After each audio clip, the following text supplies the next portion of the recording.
जी श्री कुलभूषण आहूजा जी, जो कि विश्व प्रसिद्ध आहूजा शॉल्स के नाम से जिनकी शॉलें पूरे विश्व में भारत का नाम रोशन कर रही है।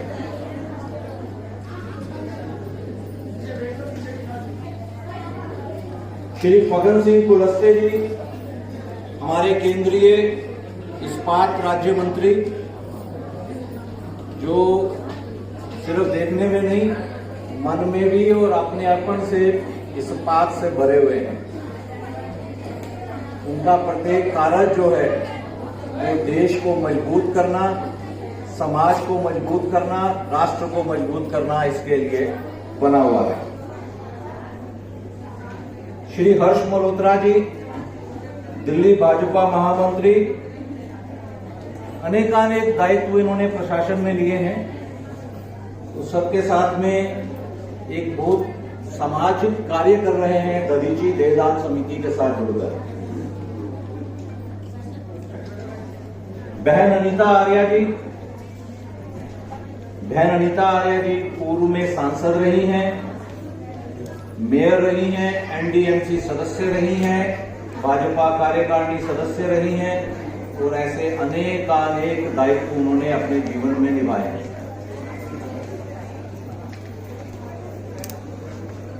इस सबसे बढ़कर हमारे राष्ट्रीय अध्यक्ष श्री बनते संघप्रिय राहुल जी, जिनके नाम में संघप्रिय है, पूरे संघ के प्रिय तो है ही है वो, इस सबके साथ हम सबके और पूरे राष्ट्र के भी प्रिय हैं।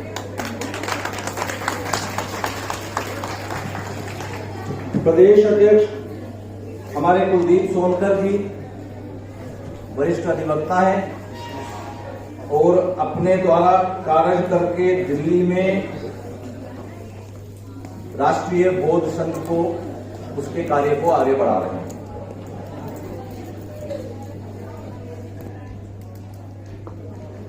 हम सब ने कल परम आदरणीय भारत रत्न डॉक्टर भीमराव अंबेडकर जी की जन्म जयंती मनाई थी।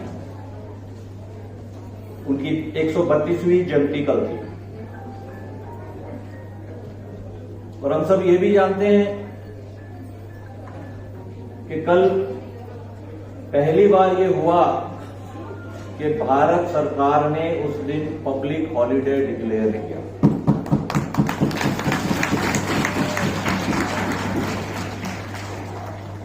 सुबह से हम लोग बड़े आनंद में थे। सुबह हमने प्रारंभ किया, हम अंबेडकर भवन में अपने साथियों के साथ, विश्व हिंदू परिषद के सभी कार्यकर्ताओं के साथ, और आप में से भी बहुत से बंधु भगिनी हमारे साथ थे। हम पहले अंबेडकर भवन में गए और वहां हमने माल्यार्पण किया डॉक्टर भीमराव अंबेडकर जी की जो विराट वहां प्रतिमा है वहां पर, और उसके बाद हम सब ने इकट्ठे मिलकर पार्लियामेंट स्ट्रीट की तरफ बढ़े और वहां पर हम सब ने उत्सव का आनंद लिया। सत्य में ऐसा आनंद हम समाज के लगभग 2 लाख से ऊपर सदस्य कल वहां उपस्थित थे और सब एक दूसरे को भीमराव अंबेडकर जी की कार्यों के बारे में बात करते थे, उनका गुणगान करते थे और उस सबके साथ में समाज के लिए आगे हमको क्या क्या कार्य करने हैं इसके बारे में चर्चाएं करते थे। मस्ती की, आनंद लिया और अनेकानेक जो स्टॉल बने हुए थे उसमें बढ़िया भोजन, लंगर और सब कुछ मिल रहा था, उसका भी साथ में हमने सोचा। और ये देखते हुए, ये सब कुछ आनंद लेते हुए हम सबके ध्यान में आ रहा कि आज हम यहां आकर आनंद ले रहे हैं, अपने समाज के सब लोगों के साथ मिलकर इस उत्सव को मना रहे हैं और उस स्थान पर, उस सड़क पर जिसको कि राजपथ का हिस्सा कहा जाता था और जहां पर एक समय पर किसी भारतीय के लिए भी जाने की अनुमति नहीं थी, और हम सब उस स्थान पर शायद अपने घर में भी इतने उल्लास से नहीं हम किसी भी पर्व या किसी उत्सव को मना पाते जितने से हम वहां मना रहे थे। कोई हमारे में भय नहीं था, कोई संकोच नहीं था, कोई चिंता नहीं थी। ये सब कैसे पूर्ण हुआ? किस तरह से ये स्थिति पर हम पहुंचे? कोई सैकड़ों वर्ष से स्थिति चल रही थी। सैकड़ों वर्ष से समाज में ऊंच नीच की समस्या थी। सैकड़ों वर्ष से ये समाज में अस्पृश्यता की समस्या थी। सैकड़ों वर्ष से हम अपने अधिकारों की मांग कर करके अपने जीवन को होम कर रहे थे। हमारे अनेकानेक पूर्वज चले गए इस दुनिया से इस दिन को देखने के लिए। ये कार्य पूर्ण कैसे हुआ? इसके लिए अगर किसी की सोच थी, किसी का चिंतन था और किसी की प्लानिंग थी तो वो डॉक्टर भीमराव अंबेडकर थे।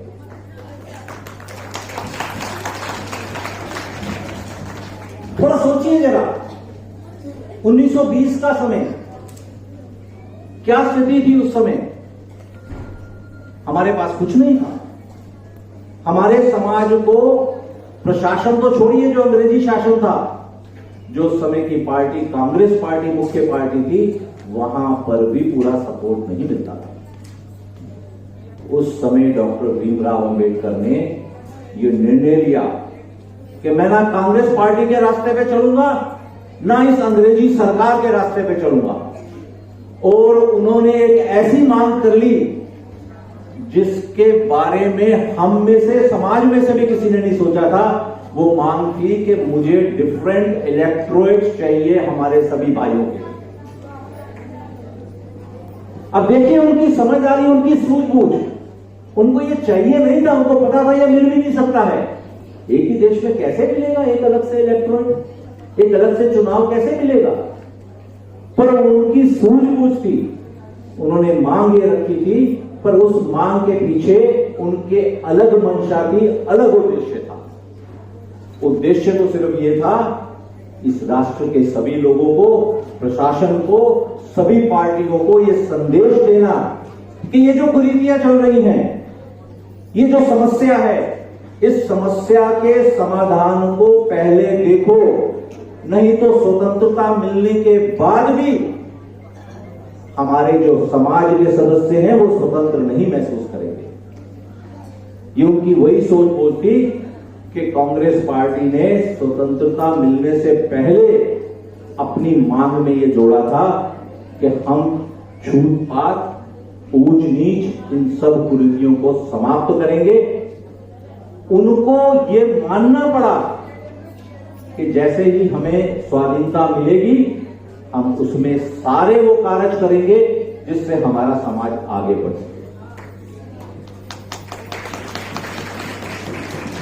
पर ये अजीब सी बात थी कि उन्होंने माना तो सही, पर पूरे मन से नहीं माना।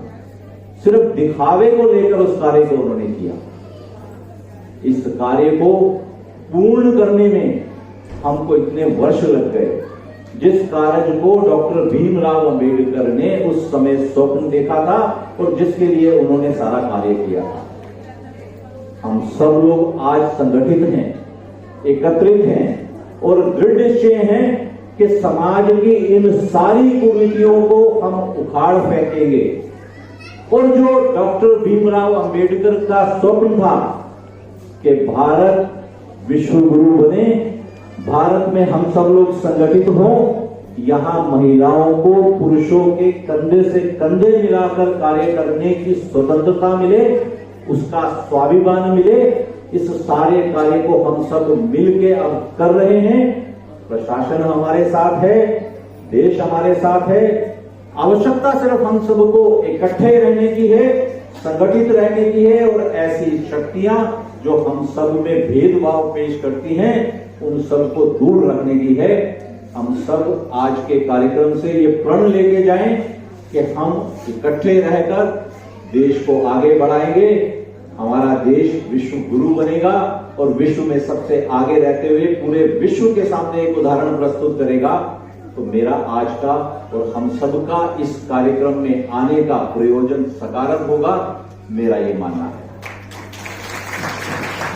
एक बार फिर आपसे अनुरोध करूंगा कि मेरे साथ में उद्घोष करेंगे, डॉक्टर भीमराव अंबेडकर, डॉक्टर भीमराव अंबेडकर, भारत माता की, भारत माता की, वंदे वंदे, जय श्री राम।